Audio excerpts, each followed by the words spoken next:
Hague. At malapit na po ang hearing bilang staunch and stalwart ni FPRD.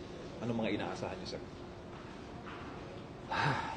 Napakabigat na tanong. Pero siyempre, lagi tayong positibo. Yun naman ang kapangyarihan ng pagiging positive. Kailangan itong dadating na hearing sa September 23,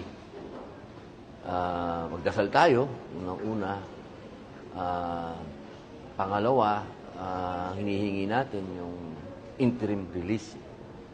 Inaasahan ko talaga yon. Kasi kasama naman yun nung binasahan si FPRRD, sinabi yun nung judge na meron talagang interim release. So sana, sa September 23, eto na yung madinig natin. Bibigyan na siya talaga nun. Ako, hoping, kasi ilang buwan na, 5 buwan na doon si Tatay Digong.